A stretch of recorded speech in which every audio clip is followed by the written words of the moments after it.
Hello and welcome to episode 24 of the Idiot Book Nook. My name is Blazewing and my pronouns are she, her, and they, them. I am the Reading Dragon, and my pronouns are she, her. I'm Lady Punnet, and my pronouns are primarily she, her, sometimes they, them. Today it is a she, her day, but that is susceptible to change. Excellent. We are going through the Bartimaeus Trilogy, the Amulet of Samarkand, and we are picking up today with Chapter 8 for this episode. The chapter title, I believe, is Nathaniel. Yes. If you would like to follow us on social media, you can follow The Reading Dragon at lanktr.ee/The Reading Dragon. You can follow Lady Punnet at lanktr.ee/Paulina.avalon. And you can follow myself at lanktr.ee/Blazewing2010. If you would like to follow our podcast feed, you can find us at anchor.fm/idiot-book-nook. And if you would like to take a look at our website, you can do so at idiotbooknook.wordpress.com. Woo! I don't think there's any housekeeping we have to get through today. Not that I'm aware of. However, I am going to move this out of the way real quick. It's the little cushion thing for my keyboard. Excellent. That my boyfriend was using, but he's no longer using, so I just decided to steal it. Excellent. I love it.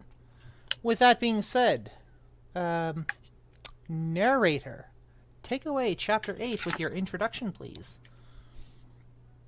The Bartimaeus Trilogy, Book 1, The Amulet of Samarkand, by Jonathan Stroud. Narrated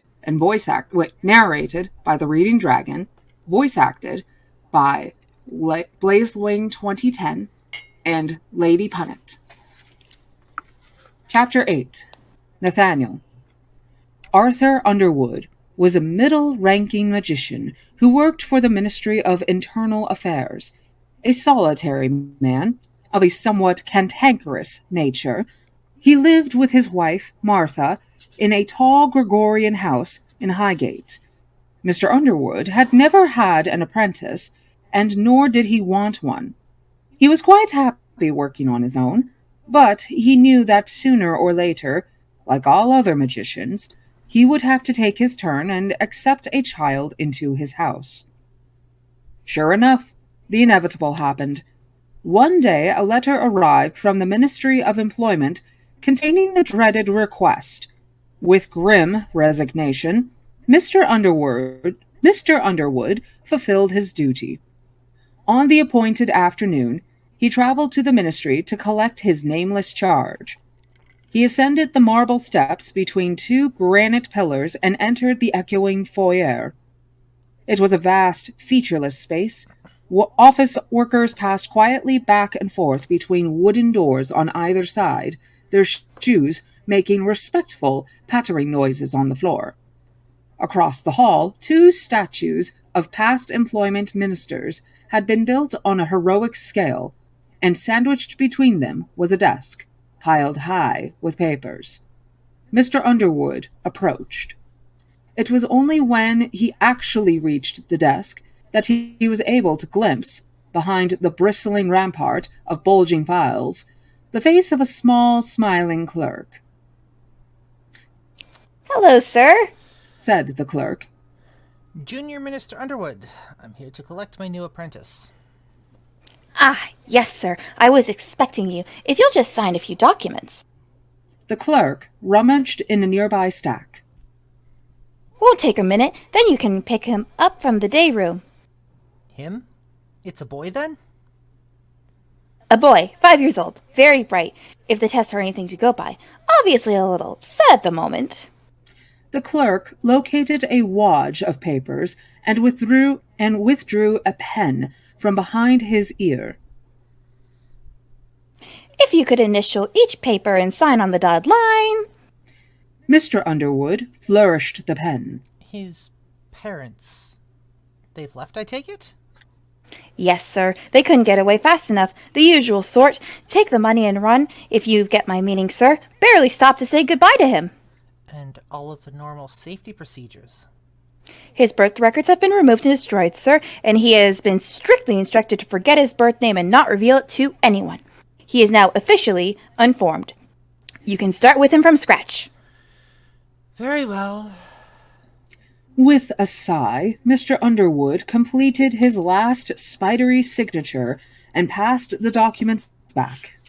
If that's all, I suppose I'd better pick him up.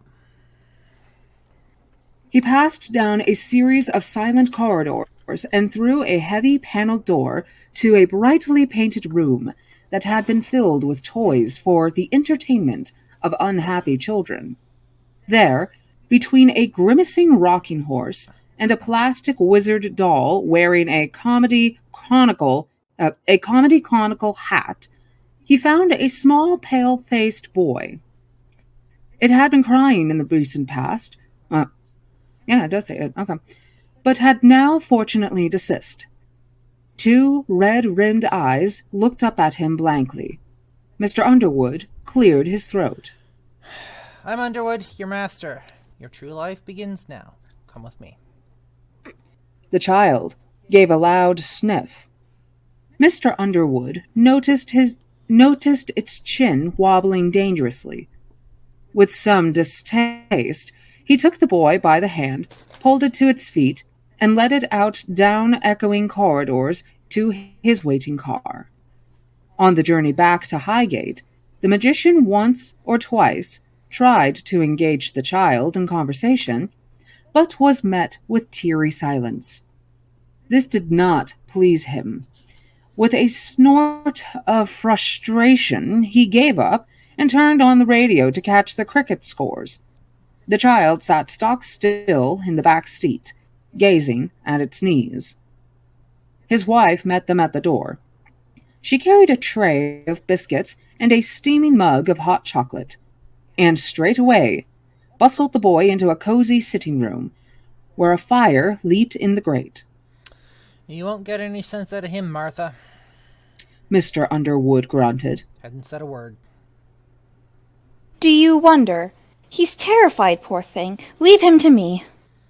Mrs. Underwood was a diminutive, roundish woman with very white hair cropped short. She sat the boy in a chair by the fire and offered him a biscuit. He didn't acknowledge her at all. Half an hour passed.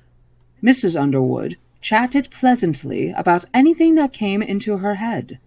The boy drank some chocolate and nibbled a biscuit, but otherwise stared silently into the fire. Finally, Mrs. Underwood made a decision. She sat beside him and put her arm around his shoulders. Now, dear, she said, let's make a deal. I know you've been told not to tell anyone your name, but you can make an exception with me. I can't get to know you properly calling you boy, can I? So, if you tell me your name, I'll tell you mine, in strictest confidence. What do you think? Was that a nod? Very well then. I'm Martha, and you are? A small snuffle, a smaller voice. Nathaniel? That's a lovely name, dear, and don't worry, I won't tell a soul. Don't you feel better already? Now, have another biscuit, Nathaniel, and I'll show you to your bedroom. With the child fed and bathed, and finally put to bed, Mrs. Underwood reported back to her husband, who was working in his study. He's asleep at last, she said. I wouldn't be surprised if he was in shock. No wonder his parents leaving him like that. I think it's disgraceful, ripping a child from his home so young. That's how it's always been done, Martha. Apprentices have to come from somewhere. The magician kept his head bent meaningfully toward his book. His wife did not take the hint. He should be allowed to stay with his family, she went on. Or at least to see them sometimes. Warily, Mr. Underwood placed the book on the table. You know very well that is quite impossible. His birth name must be forgotten, or else future enemies will use it to harm him. How can it be forgotten if his family keeps in contact? Besides, no one has forced his parents to part with their brat. They didn't want him, that's the truth of it, Martha, or they wouldn't have answered the advertisements. It's quite straightforward. They get a considerable amount of money as compensation. he gets a chance to serve his country at the highest level, and the state gets a new apprentice. Simple. Everyone wins. No one loses out. All the same. It didn't do me any harm, Martha. Mr. Underwood reached for his book. It would be a lot less cruel if magicians were allowed their own children. That road leads to competing dynasties, family alliances. It all ends in blood feuds. Read your history books, Martha. See what happened in Italy. So, don't worry about the young boy. He's young. He'll forget soon enough. Now, what about making me some supper? Dick. He did not just tell her to get back in the kitchen. He did, and get him with both of my ringed hands, damn. The magician Underwood's house was the kind of building that presented a slender, simple, dignified countenance to the street, but which extended back for a remarkable distance in a confusion of stairs, corridors, and slightly varying levels. There were 5 main floors altogether, a cellar filled with wine racks, mushroom boxes, and cases of drying fruit. The ground floor, containing reception room, dining hall, kitchen, and conservatory. 2 upper floors mainly consisting of bathrooms, bedrooms, and workrooms, and at the very top, an attic. It was here that Nathaniel slept, under a steeply sloping ceiling of whitewashed rafters. Each morning, at dawn, he was woken by the fluting clamor of pigeons on the roof above. A small skylight was set in the ceiling. Through it, if he stood on a chair, he could see out over the grey, rain-washed London horizon. The house stood on a hill, and the view was good. On clear days, he could see the Crystal Palace radio mast far away on the other side of the city. His bedroom was furnished with a cheap plywood wardrobe, a small chest of drawers, a desk and a chair, and a bedside bookcase. Every week, Mrs. Underwood placed a new bunch of garden flowers in a vase on the desk. From that first miserable day, the magician's wife had taken Nathaniel under her wing. She liked the boy and was kind to him. In the privacy of the house, she often addressed the apprentice by his birth name, despite the stern displeasure of her husband. We shouldn't even know the brat's name, he told her. It's forbidden. He could be compromised. When he is 12, at his coming of age, he will be given his new name, by which he will be known as a magician and man for the rest of his life. In the meantime, it is quite wrong. Who's going to notice? She protested. No one. It gives the poor lad comfort. She was the only person to use his name. His tutors called him Underwood, after his master. His master himself just addressed him as boy. In return for her affection, Nathaniel rewarded Mrs. Underwood with open devotion.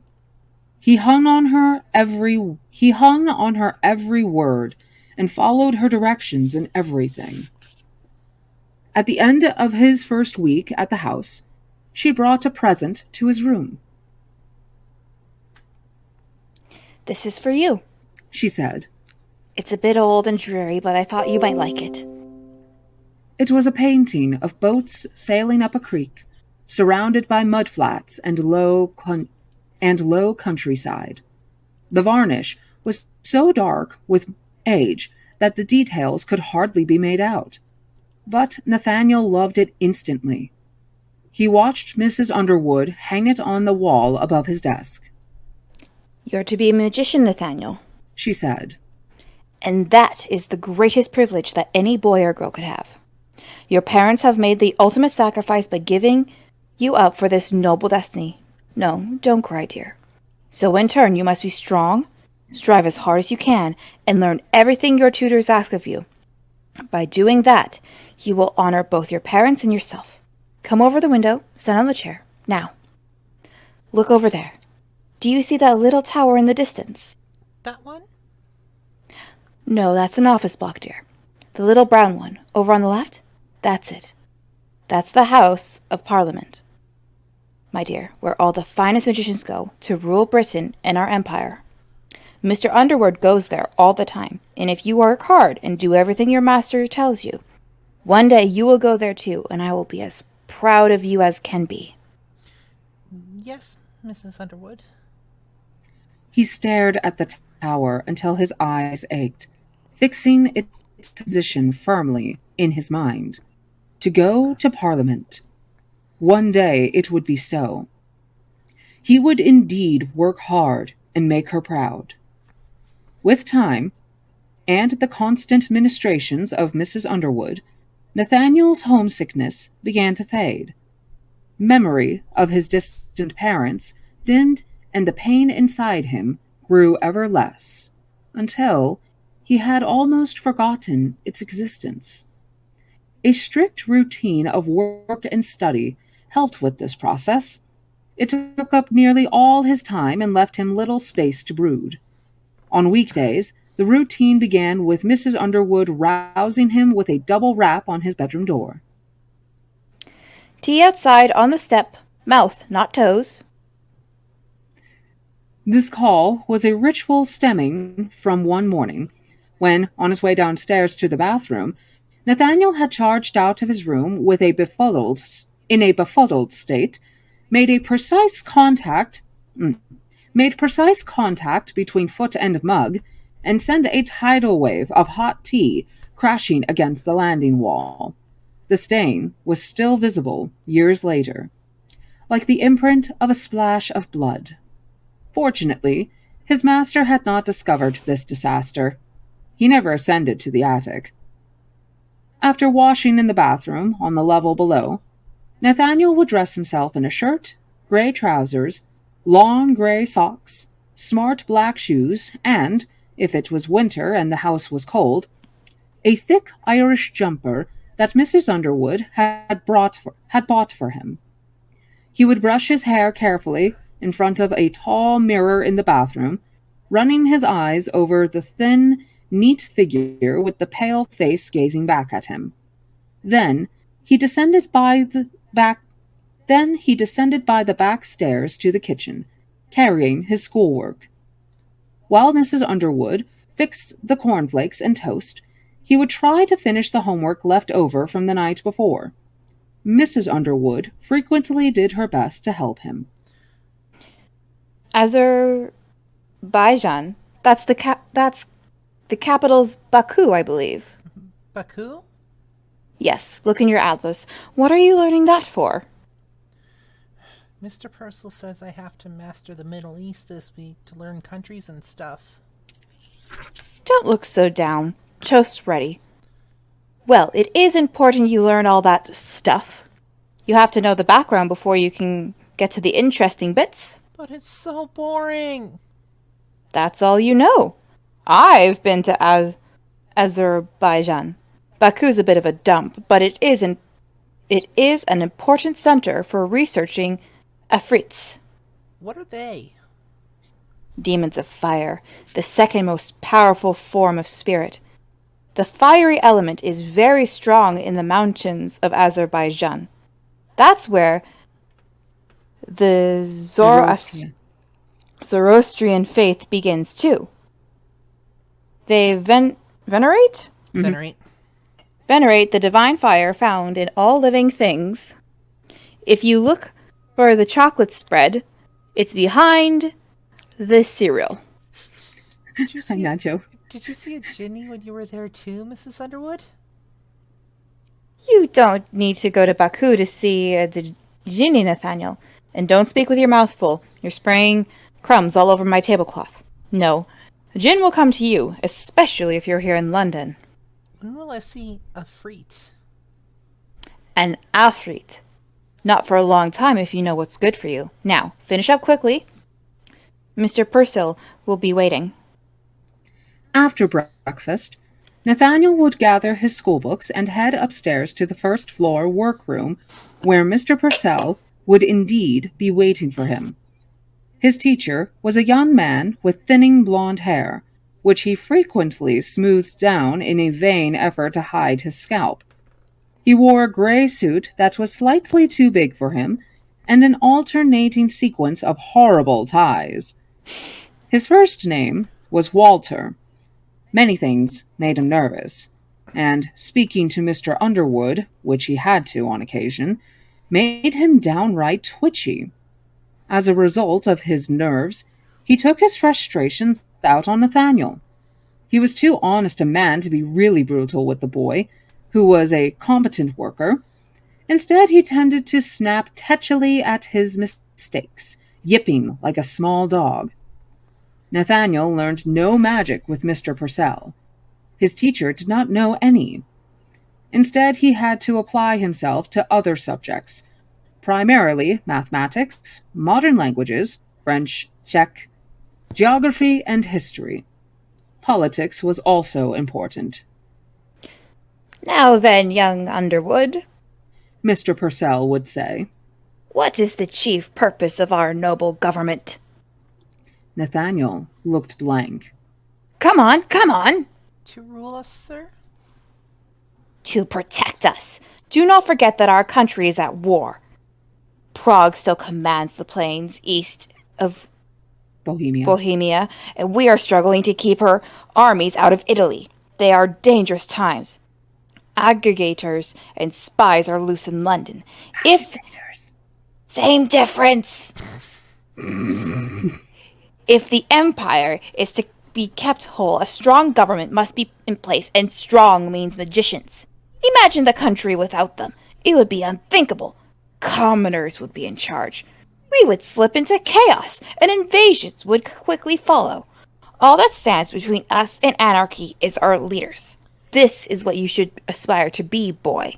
To be part of a government and rule honorably. Remember that. I feel like the world was just called out with that paragraph. Yes, Yep. Sir. Yes, sir. Honor is the most important quality for a magician. Mr. Purcell went on. He or she has great power and must use it with discretion. In the past, rogue magicians have attempted to overthrow the state. They have always been defeated. Why? Because true magicians fight with virtue and justice on their side. Mr. Purcell, are you a magician? His teacher smoothed back his hair and sighed. No, Underwood, I was not selected. But I serve as best I can. Now. Then you're a commoner? Mr. Purcell slapped the table with his palm. If you please, I'm asking the questions. Take up your protractor. We shall move on to geometry. He's such an insolent little brat. Yeah, he is. Little rat brat is what he is. I love it. Smack him in the head. He's like, no. He's like if, I'm sorry for like making this reference. Snape and Malfoy had a kid. Yep. Yep. Or if like Malfoy just didn't do well in life after Battle of Hogwarts. Yep. Yep. Anyways. Anyway, shortly after his 8th birthday, Nathaniel's curriculum was expanded. He began to study chemistry and physics on the one hand. Hold on, let me start that again.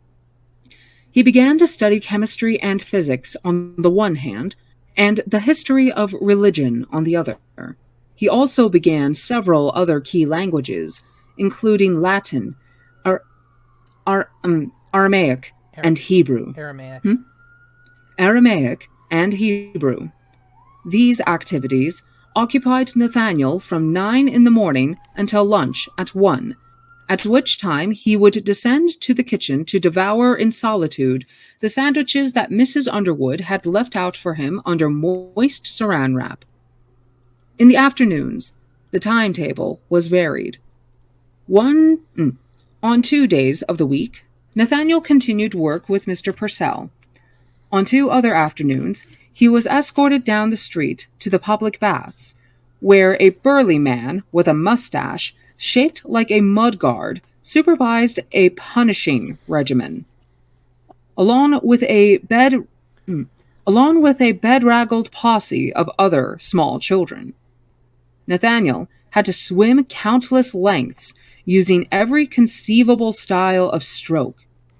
He was always too shy and exhausted to talk much to his fellow swimmers, and they, sensing him for what he was, kept their distance from him. Already, by the age of 8, he was avoided and left alone. The other 2 afternoon activities were music, Thursday, and drawing, Saturday. Nathaniel dreaded music, even more than swimming. His tutor, Mr. Sindra, was an obese, short-tempered man whose chins quivered as he walked. Nathaniel kept a close eye on those chins. If their trembling increased, it was a sure sign of a coming rage. Rages came with depressing regularity. Mr. Sindra could barely contain his fury whenever Nathaniel rushed his scales, misread his notes, or fluffed his sight reading, and these things happened often. "How?" Mr. Sindra yelled. Do you propose to summon a Lamia with plucking like this? How? The mind boggles! Give me that!" He snatched the lyre from Nathaniel's hand and held it against his temple. He snatched the lyre from Nathaniel's hand and held it against his ample chest. Then, his eyes closed in rapture, he began to play. A sweet melody filled the workroom. The short, fat fingers moved like dancing sausages across the strings. Outside, birds stopped in the tree to listen. Nathaniel's eyes filled with tears. Memories from the distant past drifted ghost-like before him. "Now, you!" The music broke off with a jarring screech. The lyre was thrust back at him. Nathaniel began to pluck at the strings. His fingers tripped and stumbled. Outside, several birds dropped from the tree in a stupor. Mr. Sindra's jowls shook like cold tapioca. "You idiot! Stop! Do you want the Lamia to eat you? She must be charmed, not roused to fury. Put down that poor instrument. We shall try the pipes." Pipes? Ass. Yeah, seriously. God. Pipes or lyre, choral voice or sistrum rattle. Whatever Nathaniel tried, his faltering attempts met with bellows of outrage and despair.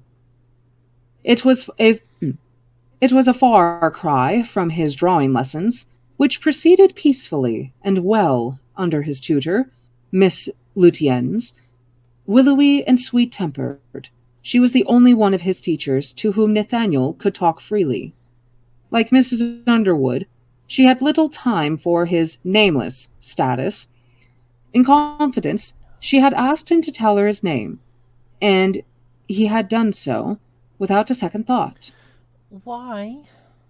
he asked her one spring afternoon, as they sat in the workroom with a fresh breeze drifting through the open window.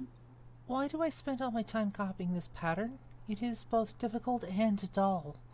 I would much rather be drawing the garden or this room or you, Miss Lutyens." She laughed at him. Sketching is all very well for artists, Nathaniel, or for rich young women with nothing else to do, but you are going to become an artist. But you are not going to become an artist or a rich young woman. And the purpose for your picking up your pencil is very different. You are to be a craftsman, a technical draughtsman. You must be able to reproduce any pattern you wish quickly, confidently, and above all, accurately. I like her. I liked her too. Mm-hmm. He looked dismally at the paper resting on the table between them. It showed a complex design of branching leaves, flowers, and foliage, with abstract shapes fitted snugly in between. He was recreating the image in his sketchbook and had been working on it for 2 hours without a break. He was about halfway finished. It just seems pointless, that's all. He said in a small voice. Pointless it is not. Miss Lutyens replied. Stop biting me! Let me see your work. Well, it's not bad, Nathaniel, not bad at all, but look, do you think that this cupola is rather bigger than the original? Cupola. Cupola. See here? And you've left a hole in the stem. That's a rather bad mistake. It's only a small mistake. The rest's okay, isn't it? That's not the issue. If you were copying out a pentacle and you left a hole in it, what would happen? It would cost you your life. You don't want to die just yet, do you, Nathaniel? No.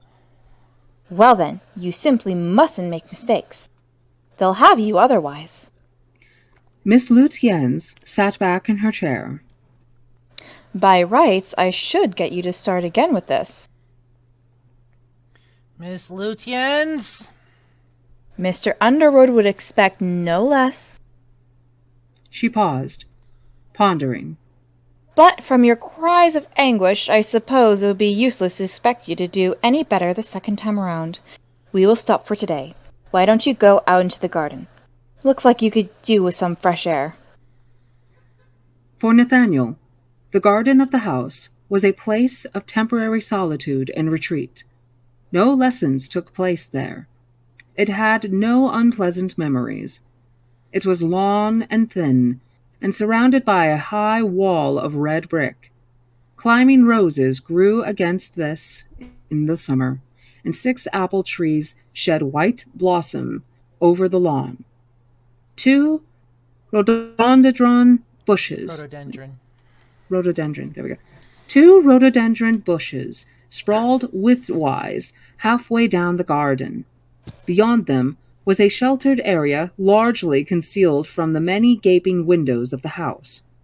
Here, the grass grew long and wet. A horse chestnut tree and a neighboring garden towered above, and a stone seat, green with is that lichen or lichen? Lichen. Green with lichen, rested in the shadows of the high wall. Beside the seat was a marble statue of a man holding a fork of lightning in his hand.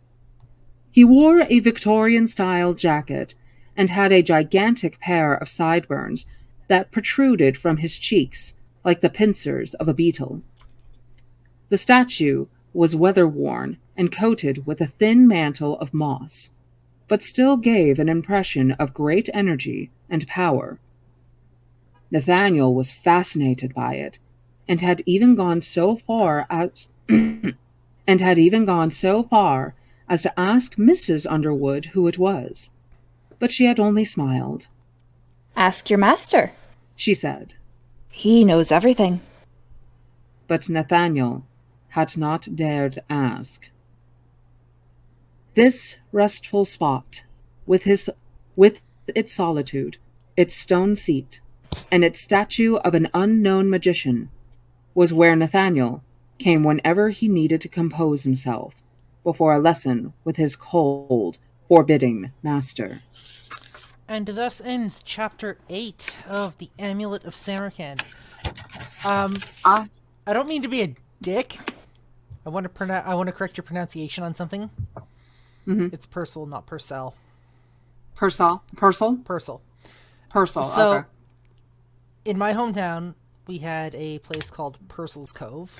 Purcell is a really well-known family bloodline. In fact, we are actually distantly related to them, as are a number of people that originate from that specific area. Oh, shit. As a matter of fact, Purcell's Cove is a fairly well-known area within the city that I grew up in. Oh, okay. They were the founding family of it. So sorry, I don't mean, like I said, I don't mean to be a dick, good. But I'm sorry, I didn't know. You're good. I know now. Purcell. Yeah, there we go. You're good. So Yeah. I'd like to comment on something in this chapter. Yes. The art teacher. Yes. She's teaching him how to do sigil work. Yes, She's she is. teaching him how to be accurate with his drawings precisely. Yes. Especially for the fact that once he does get into sigil work and summoning circles and whatnot, he's going to need to be able to do this as accurately as possible. Absolutely. To like 100% accuracy. And I love how she is teaching him by having him learn how to basically copycat other artworks. Yes, and I love that. Sigil work is so important when it comes to stuff like that. And I've done sigil work in the past. Because I'm a practitioner of eclectic shit. I'm going to be starting rune work here shortly, so. Mm-hmm. Yeah. Oh, I do sigil work. I should send you some of the notes I have for rune work. But basically, when I started doing sigil work, I learned about some of the basics, like how you're supposed to write out your intention, take out vowel, like in the way that I learned. You write out your intention. Yep. And you take out all of the vowels, all of the repeating letters, and then you create your sigil based on the basic shapes that the remaining letters create. Yep. That is one way to do it. I didn't realize that the sigil work I had been doing was the more complicated designs instead of the simplistic ones. So some of the shit I've done worked really well. Yep. So yeah. So I made notes as we were reading. First note, Magic Society is a bunch of assholes. Yes. Yep. Yep. Fucking ripping a kid from their family, like, at what, 5 or 6 years old, telling them to forget their name and their family, giving their parents money in compensation, and throwing them into a house that literally is told, do not show love. Do not acknowledge birth name. Teach them. What the fuck?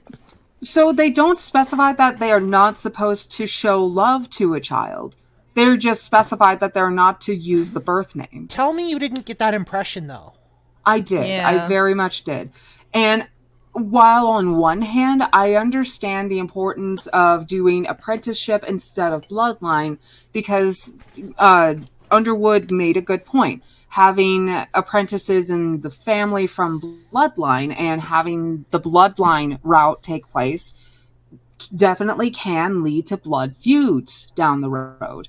However, there needs to be some rectifications as to the current route that they take in this point of time in the book series, especially especially for the fact that this is the first action of trauma being caused onto a child. Northern Whisper says, do not love, do not pass go, do not collect $200. Another point I had actually having to do with the whole bloodline thing. Because first of all, they know they're allowed to marry because Underwood has a wife, which that was another note. This motherfucker has a wife. Yep. I wonder if it's not just like, oh, it's enforced, you can't have kids, or if they literally cannot have kids. That's something I'm wondering too, not gonna lie. Same. Ferret actually made sorry, one sec. Ferret made a comment here because bloodline works so well for royalty/nobility. But yeah, you're not the only one to be wondering that. I'm wondering if it's magically enforced. Probably. Well, because they said there's this whole, like, big, he gets his true name and becomes a man when he's 12. I wonder if the naming ceremony also makes it so they're sterile. Because bear in mind, before they're 12, he starts to hit, like, puberty. Yeah. And kids don't always think straight. And I don't know if this guy's being taught, like, safe sex or not. So, probably not that yet. actually raises an interesting thought. And the reason I say that is because they said that to use the birth name could cause harm later on down the line to the individual. If they are raised from the point where they're 5 or 6 until they're 12, that's 7 years. And they're literally not allowed to they're not allowed to use their birth names. that's going to cause that name to fade from memory, right? Yeah. Where at 12, they pick up this new name, and if that's a way of sterilization, the fact that Nathaniel's been using his birth name is going to undermine all of that. Yeah. It's like a whole foreshadowing. It's like a hole in the design that he was drawing. Mm-hmm. See, I would like to point out that I have another theory for this, that it could have to do with part of that. But, so they've already said, hey, we deal with demons and fae. Yep. I think it has to do with the whole, like, oh, you're not supposed to give a fairy your name. Yeah, that's what I was thinking as well, because your birth name, the first name you were given when you were born, in some cases, based on my experience in eclecticism, that can sometimes be your true name. To give somebody your name is to give them power over you. Yep. Mm-hmm. In one of the book series that I have read in the past, the Dresden Files, which I think I posted in the literature book list. Yeah, I'm pretty sure we have it on our list somewhere. I've been meaning to go. Yeah. Everybody's telling me I've got to read the Dresden Files, and I haven't gotten around to it. I haven't been able to get to it. It's so good. From what I hear, yes, and it's something I would love to experience. I'll do it as we do it. So I'm going to give a little bit of a spoiler. It's not too big, and it's not going to be like in a particular part, but Harry Dresden, the main character, he has multiple names. And depending on who he's working with, if they are asking for a name, he will not give his true name. He will give one of his other names, one of his other titles. Fair. Because the other names, the other titles, it's not as powerful as a true name. Fair.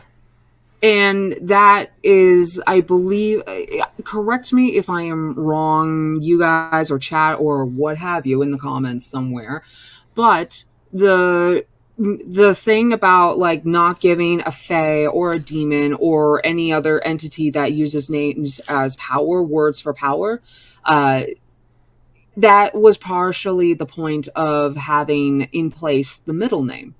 Yes. Mm-hmm. Because it doesn't give them your full... Well, it depends on the lore. Mm-hmm. One of the reasons middle names became a thing is because sometimes you would address someone by their full name, like Rosemary. Mm-hmm. But a lot of the time, that's one of the reasons middle names were first made. I do believe it also had to do with the fact that a bunch of children would also have similar names, and it was before the surname became popular. Yeah. Ferratsune commented, the Romani have a tradition where you have three names. Your true name, which is only for the most trusted, the Roa name, and the name used for the Gaji. The Roman name. And I am sorry. The Roman name and the name used with Gaji. Yeah. Yep. And that's pretty interesting because growing up, my father would always tell me that we are part Romani, part Romanian. And so that's a little interesting tidbit of history, especially for my heritage. So I looked up Gaji name just quickly. In Romani culture, Gajo, masculine, or Gaji, feminine, is a person who has no Romani pen. This usually corresponds to not being an ethnic Romani, but it can also be an ethnic Romani who does not live within Romani culture. It's often used by Romanis. Are you messing with cereal? Or papers? I'm picking up trash. Oh, okay.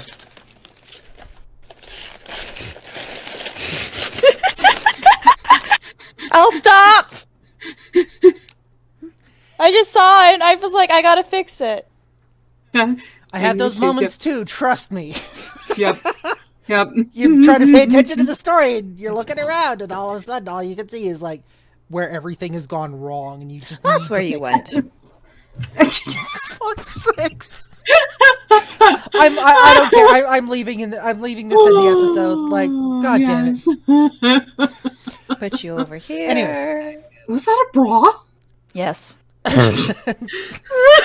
Ferret says, this mess is a place. And you have a trilby. Yep. So, in Romani culture, a Gajo, masculine, or Gaji, feminine, is a person who has no Romani pin. This usually corresponds to not being an ethnic Romani, but it can also be an ethnic Romani who does not live within Romani culture. It's often used by Romanis to address or denote outsider neighbors living within or very near their community. And if we have any Romani listening, if we got that wrong, please correct us. We will make a statement. Please. We don't want to misrepresent anything. We want to show the utmost respect. I'm literally going off of what Google says here because I don't have the knowledge. What are you looking at? And hearing that, a little history lesson here about what is it, Gaja and Gaji? Gajo, and which is Gajo. Gajo, which is masculine, and Gaji, which is feminine.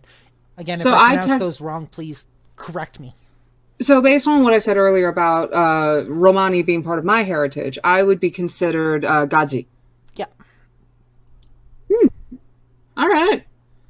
I mean, understandable. Especially since I don't know what percentage of Romani I am. At that point, I don't know. I don't know how Romani view stuff like that. My best, the best I've got is connect with Romani communities and find out. They would be the best source to get your information from in that case. Again, don't want to misrepresent. Romani people have a long and very troubled history with a lot of different communities around the world, and the last thing I want to do is step on toes. Yeah, same here. Especially since, at least on my end, I actually need to take steps and measures to confirm that heritage. Because my father was telling me this all of my life with him. Yeah. However, he also said a lot of other things. And there is a lot of questions I have, especially with my father's side of the family. When it comes to my heritage, I know more about my mother's side of the family instead of my father's side of the family. And with my mother's side of the family, there's not a whole lot. And some aspects of my mother's side of the family is... Yeah, basically, to put it simply, my mother's side of the family is a soap opera. My father's side of the family is mostly lies. Mm-hmm. And my life so far has been a shoujo bead manga. It's like with my family, there's a lot of rumors floating around. Nobody exactly knew. A lot of stuff floating around about, the bloodlines that have flowed into our family at one point or another. Mm. So going back to the book for a second. Yes, please. Yes, sorry. Is the wife a magician? I don't think so. We're not given that impression in the chapter from what I've seen. She's literally just his wife, and she's more... Because I don't think she's a magician, simply because it seems like magicians... as a whole are very tradition but she's like, oh no, tell me your name. I won't say anything. She doesn't even if she understands, she doesn't necessarily seem like she wants to abide by that. She doesn't, from what we have seen thus far, she doesn't show any magical aptitude. She doesn't show any magical abilities, which leads me to believe that she is not. But again, that could be just a mislead from the author to kind of make us look past her. Maybe, I don't know, maybe she's in disguise, but very well she could just be, for lack of a better term, excuse me for using the phrase, she's a succubus, a muggle. Another thing is a mundane, that works. Mundane. Another thing I've noticed is that so far it seems like, besides for the young girl from the previous chapter, that the women are the only nice ones. Yeah, to a degree. So I'm getting very much vibes of, like you said, tradition and for the good of the people vibes here. And, this is the way things are because it's the way things are, it's the way things have been, and it's the way things always will be. I'm getting very strict sense of morality and a very strict sense of discipline from the men in this story. Mm-hmm. Not to mention, this is taking place in British culture, British society. Mm-hmm. They're very much, if I understand, big on the whole tradition thing, the whole, again, how do I put this into words? there's a lot of European societies and cultures and traditions involved. Yes, they're very big on the discipline and the traditions, right? And the impression that we get here, at least the impression that we get here in North America, is that European society is generally rigid compared to what we have. Which means that the men are going to be stricter. The men are going to show less emotion than the women. The women are usually the women are usually depicted as the nurturers, whereas the men are the ones that are there when discipline has to happen, when tough lessons have to be taught. If you need a tough lesson taught within British mythology, from what I've seen, and please correct me if I'm wrong, it's always the men that are teaching that. Yeah, especially since what we know mostly what we know mostly about European history, a lot of it is revolving around patriarchal societies. That's the word I was looking for. It's very much a patriarchal society as opposed to a matriarchal. That being said, the women do still have their roles within that society, but they tend to take a back seat. They tend to be the nurturers. They tend to be the ones who raise people behind the scenes. They are, those nurturing influences. But once you come of a certain age, you are expected to act like a man. You want to know what's behind a strong man? A fiery woman. Yep. Oh, I have one more point actually that I forgot to address. So Underwood at the beginning of the chapter was like, "Oh, I never want an apprentice," but then he got the dreaded letter. So that tells me that one of two things: either it looks like, three things technically. The first thing being, you don't got a choice. Yep. Which could tell me there's not enough magicians for it's a job. Apprentices. It's a job. It's like a draft. Jury duty. Yep. Except in this case, it's potentially an 18-year-long jury duty. Well, it sounds like it could only be 12 years. Whatever. Depending on what the age of majority is of adulthood for that area. Magical society. Don't you fucking dare! Well, fine then, I won't. Fuck you. I already did it! No, my cat's been doing this thing where he goes on top of my bookshelf. 1 second. Yeah, no worries. I'm going to sit here and play with our display online because I don't like the way it's sitting on the screen.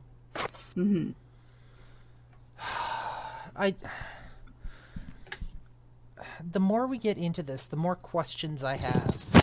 The more we get into this story, the more questions I actually have. The less I feel like my questions are actually being answered the way I would like them to be.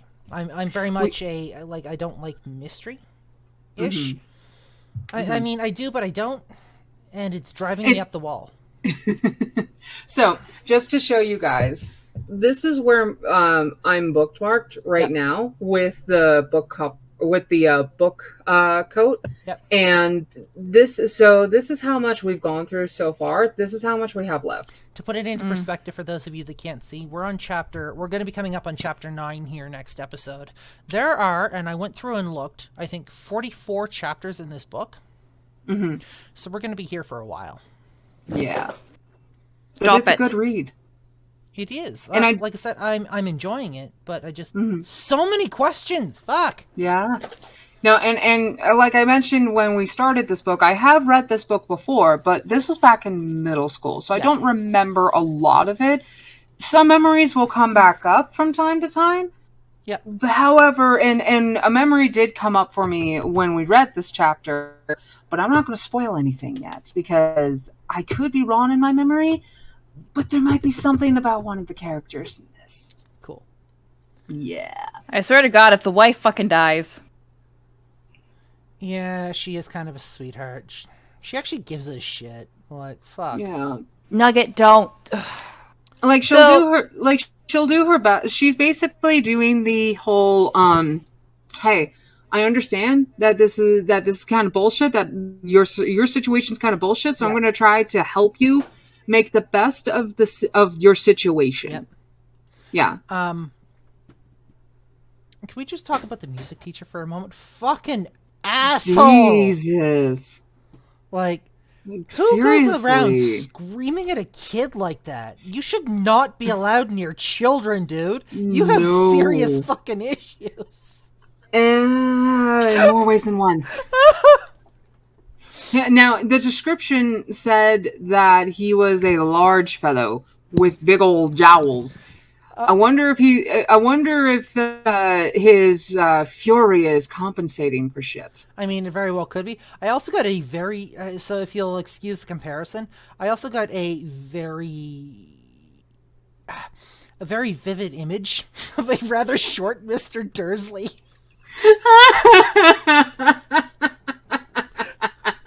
Like, fuck. Oh god. That do we have anything else we want to talk about?